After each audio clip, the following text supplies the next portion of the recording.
Hai semuanya, kembali lagi untuk belajar bersama Bu Emma. Di pembahasan kali ini kita sudah memasuki bab 2 tentang cerita fantasi atau imajinasi.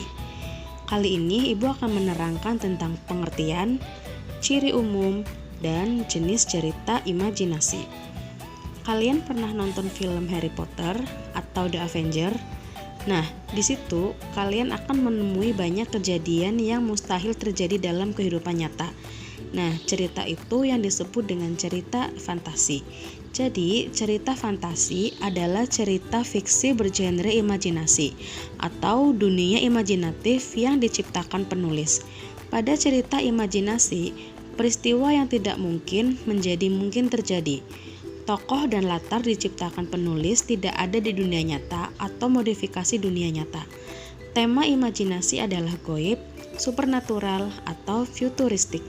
Jadi, ketika kalian membaca atau menonton film yang ceritanya itu aneh atau berisi hayalan, itu dinamakan dengan cerita imajinasi. 2. Ciri umum cerita fantasi. Ciri umum cerita fantasi ada beberapa bagian.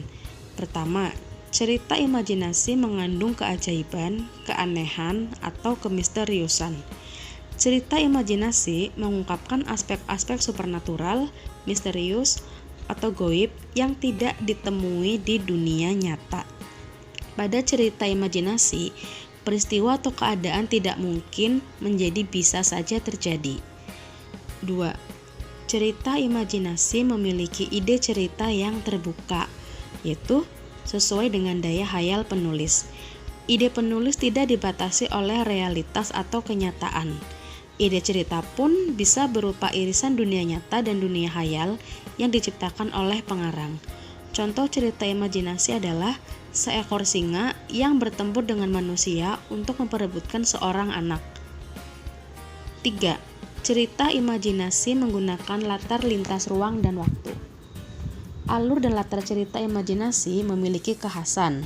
Jalinan peristiwa pada cerita imajinasi berpindah-pindah dari berbagai latar yang melintasi ruang dan waktu. 4. Tokoh dalam cerita imajinasi unik atau memiliki kesaktian. Tokoh dalam cerita imajinasi biasanya unik dan tidak ada dalam kehidupan sehari-hari. Tokoh cerita memiliki kesaktian tertentu. Contohnya, tokoh Harry Potter yang bisa sihir. 5. Cerita imajinasi bersifat fiksi. Fiksi artinya bukan kejadian nyata.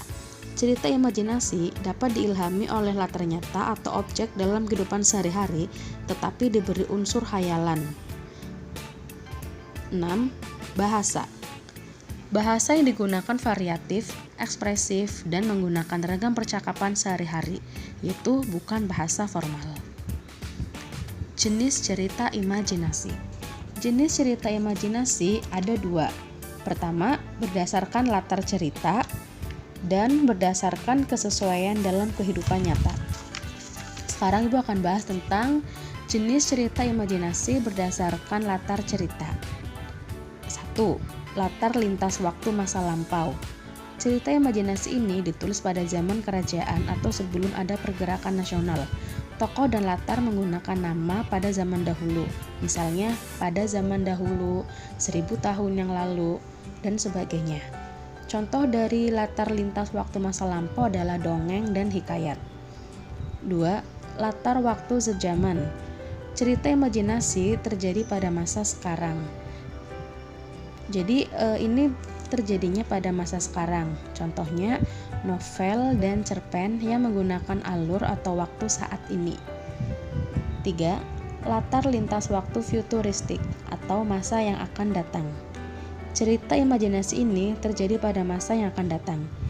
Cerita tersebut ditulis pada zaman sekarang, tetapi berisi imajinasi penulis tentang peristiwa yang akan datang.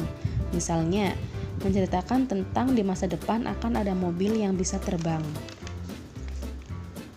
Selanjutnya, jenis cerita imajinasi berdasarkan kesesuaian dalam kehidupan nyata. Yang pertama, cerita imajinasi total.